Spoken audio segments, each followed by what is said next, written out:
Hi everybody, welcome back to the channel. It's Chrissy here. I want to do a simple reading. It's all feeling very much at the moment. And I wonder how that full moon was for you. How did you experience that?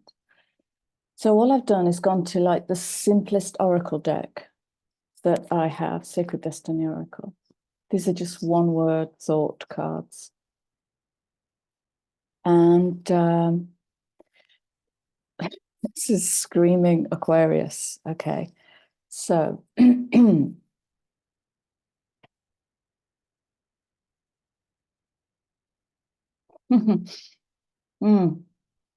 okay, it's Aquarius. What I get immediately is, I don't know if you can see, but this wolf has two different colored eyes. And immediately what I get is the purity of being a cross species, of being, so we could call this the internal self and the projected personality.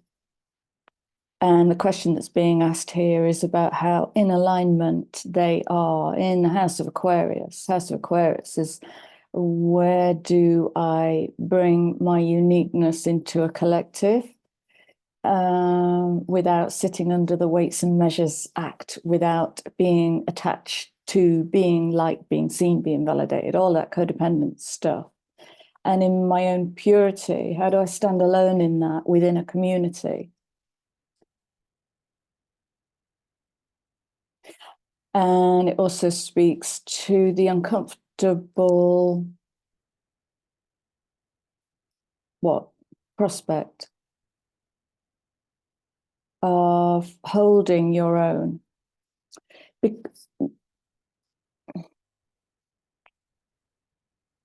So where you hold your own is truly where you stand alone, is where you live in the light of your truth, no matter what. And you may not be liked in that or even accepted in that, understood in that. And can you hold that? Okay, so we're breaking down codependency, and to dissolve that, we have to stand in our own light.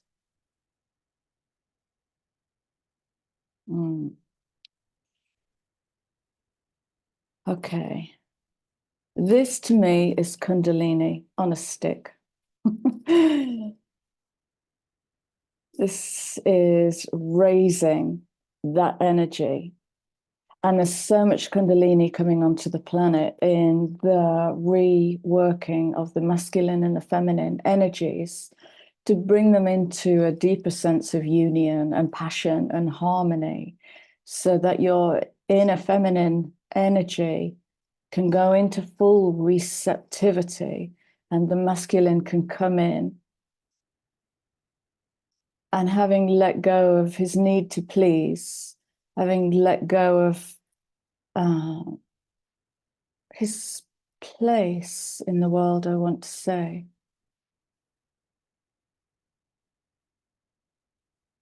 can entwine in this happiness. Okay, so we have the two. It's 2-6 unity. It's very sensitive. So it's this kind of moving field of shifting energy.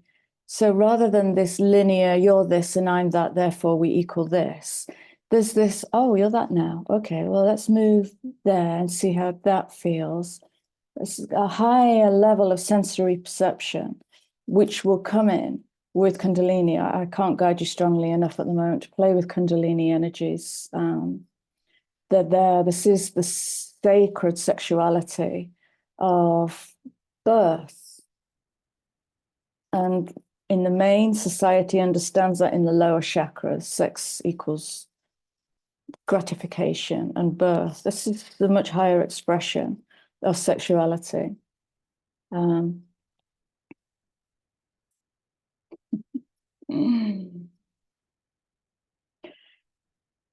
It's Aquarius, transformation, the rainbow body, community. Oh, yeah. For all the work that you've done, is it not time for you to deserve to stand in your own rainbow? Is it not time?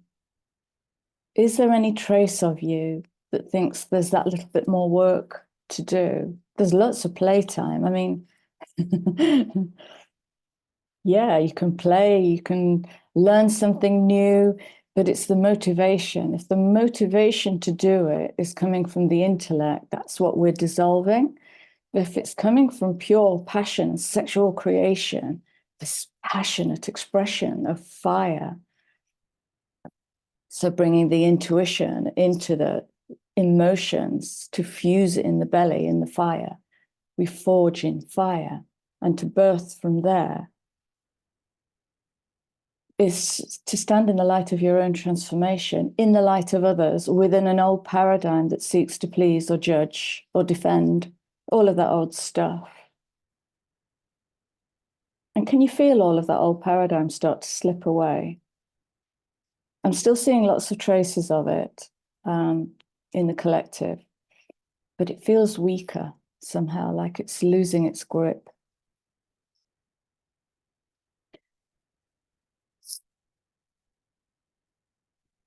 If I were to translate Kundalini, I would say abundance in chi, flow, force, passion.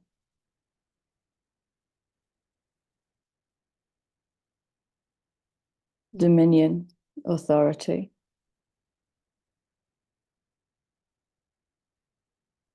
Abundance is not just money and property. We've done that dance. We've done that dance.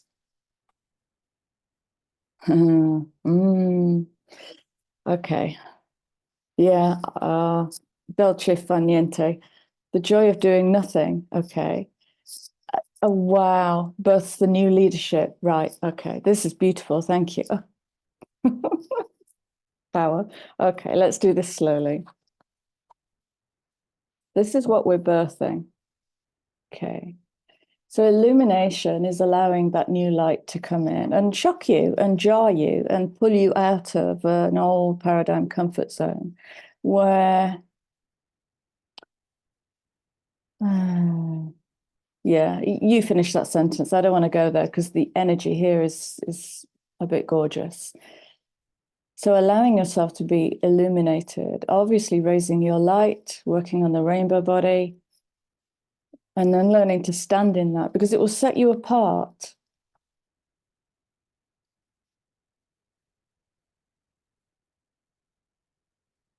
Right.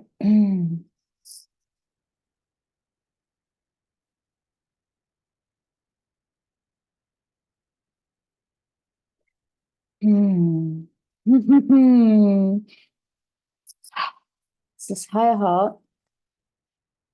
And this is giving me like the old narrative of I've nothing to do, but I must be pushing. I've nothing to do, so I'll do the insert words here. And it's the resistance to the nothingness. But in the nothingness is where we walk between worlds, that very soft liminal theta space where we can weave worlds together, build and pull it in and implement it, integrate it. It's soft, powerful work. A lot happens when we relax and allow ourselves to go soft.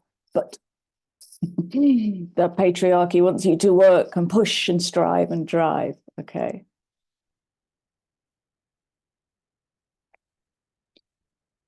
Must try harder. I've heard people say that so much in the last month. Must try harder. Don't try. Do better or do nothing. Do better or go there. Trying is, it's either doing or it's not. So again, what's your relationship with relaxation?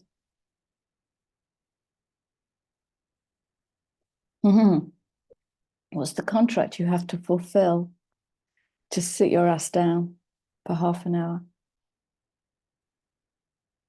It's like if you eat all your greens, you get your dessert. If you do all your work, you get your rest. And sometimes that can go upside down. If you get all your rest, then you can do your work. And again, it's about balancing. You know, it is about balancing all the energies. There is no, you are not one thing, but it's about balancing all of the energies.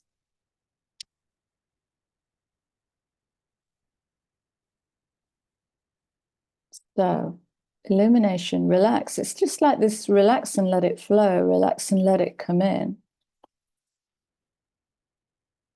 And just delight in the tuning in, but I'm not achieving anything. You sure?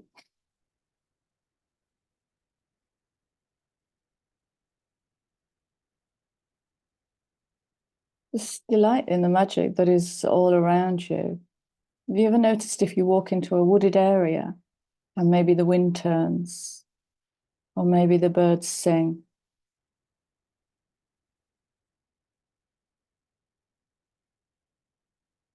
Don't think for a minute you're not a part of that. And so we have leadership and power.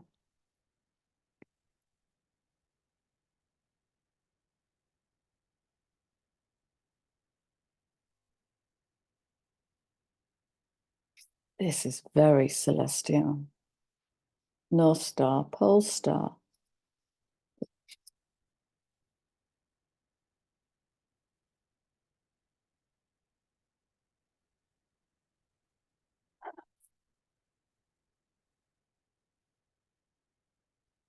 Okay.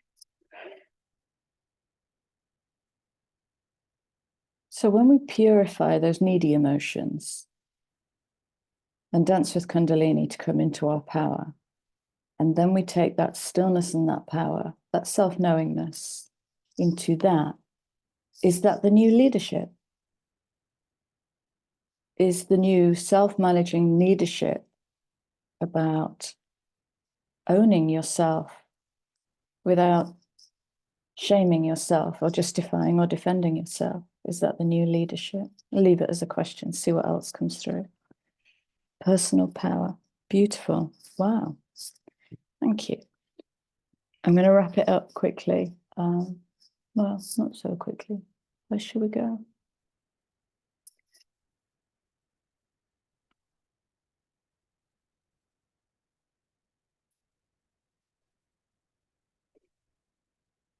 Surrender the drama. That's the underline.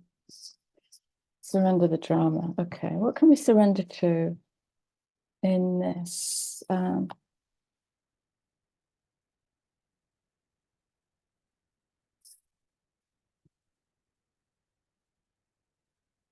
Okay. There's one card that's the wrong way around in this deck, and it is this.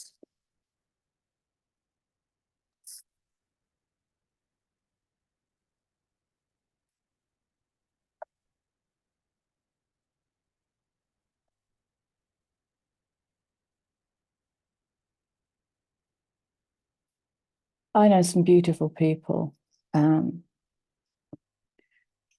all walks of life, whether professionally or personally. And when they admit that they can't sit in silence, this happens spontaneously. Illumination, just coming into that knowingness. But sitting in silence, I can't speak enough about the beneficial effects of sitting in silence on all levels of the physical and non-physical body system. Just surrendering into silence is so therapeutic. In quiet meditation or contemplation, let go and enter the stillness within. Silence can heal and replenish you in so many ways. And so maybe we work that in. You could do it while you're making a cup of tea. Just, I think I've spoken about it before. I call it the stop and drop, is where you just stop this. Go to the breath. Close your eyes, shut out the world, and drop right in, drop in. You could do that while you're making a cup of tea. The zen of tea. It doesn't have to look like some yogi balancing on a 3-inch square slab. Okay. Interesting.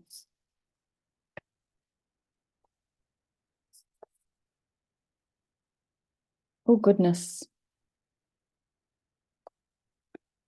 Yeah, here's the reworking of the relationship. Here's the conversation. Ah, beautiful. Thank you. Oh my gosh. We'll do the underlying card separately. There's another message coming out there. Right, okay. So surrender your need to always be right. So if it's right. If the word need is in the sentence, it has to be driven by some kind of insecurity. Has to be. So that's the clue. That's the answer. So go to the clue. What is it in us that needs to be right? Well, it might be the insecurity of standing and being judged within a community.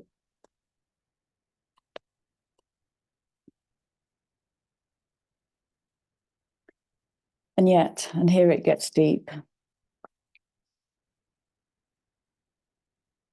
Within that community, there might be a soul mirror that will say something to you that might jar you. In the 3D, being a human, you might take that personally and rail against it. In the older soul you might go, what am I receiving here? What am I receiving? What is there here for me to learn that will stop me spitting in your eye? Okay. And I said recently, what is this need to be liked that humans have? It's okay to not like someone. It's really okay to not like someone. We can, we can do that in harmless ways. It's okay not to like. We have this obsession, this needy obsession to be liked. I think it comes from the politeness, courtesy programming. Yeah. So I'll read you that one. Give others the gift of letting them be right. Be yielding, not rigid. This will help resolve conflicts and improve relationships. I think that's guff, because right is a subjective thing. It's the energy. It's the energy. So let's say where, yeah, the need to be, they go beautifully together, actually. The need to be right is driven by the inability to receive another viewpoint. So it's that analogy of standing around a brilliant cut diamond, those, I believe, 72 facets, and you're only seeing through one facet. So that's your truth. Perception is reality. Someone else might be looking through this facet and seeing a completely different side of this. In the house of Aquarius, that's interesting. That's interesting. What was that like for you? What was that like for you? We get above the personal feelings and let go of any need to be subjectively right. I don't know what the quantification is for being right. Like I said the other day, energy only knows high and low.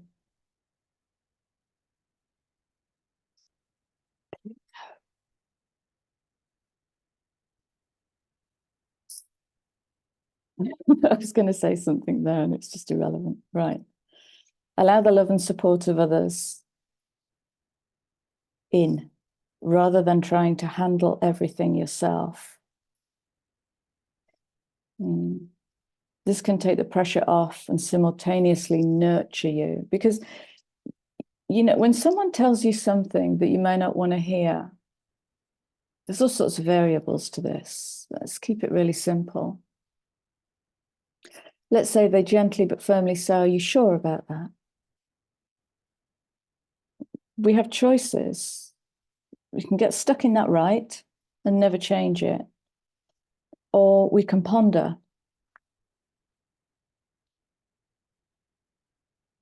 Sorry, I'm in some X-class shenanigans at the moment. My head is in a vice. X-class solar flares.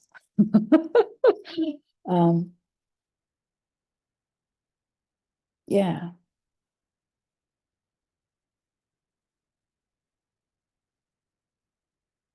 And in that surrendering to receive, you move into a level of vulnerability that allows you to open.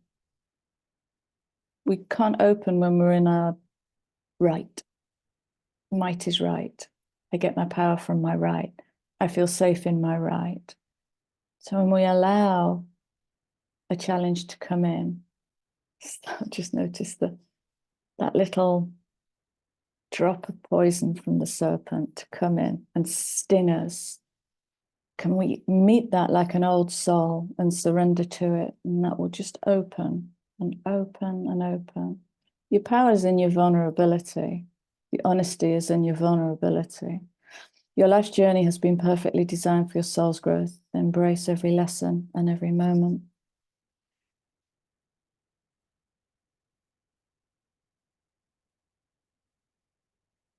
Right, okay. So underneath, all I'm going to do is show you the headers, because this is such a beautiful message, but this is the underlying story. And really, really does speak to standing in that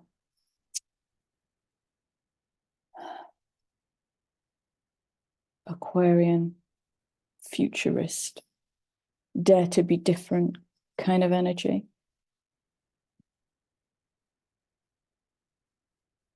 So they came out in this order. Surrender to your intuition. You'll find that in the silence. Surrender your fear of intimacy. That vulnerable moment where you learn something new and you allow it to open you up. Comparison with others can only be driven by insecurity.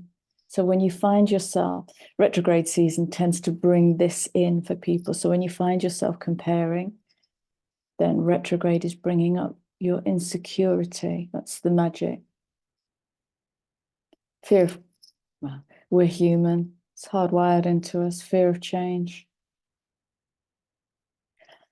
What was that sentence? Okay. So I did a really big Virgo reading the other day when I was studying the Virgo moon, which FYI happened sidereal in Leo. So work with the energies according to your makeup. And a lot came through, profound change coming in. And the last sentence was, have fear. All will be well. And it just made me laugh. Have fear. Because it's normally have faith. Have fear. All will be well. And that's it. I am going to love you and leave you with this. I'm going to thank you in advance for all your likes and shares and subscribes. It's great to have you here. Welcome new subs. Thank you for your beautiful comments. And yeah, take care. I'll see you all again soon.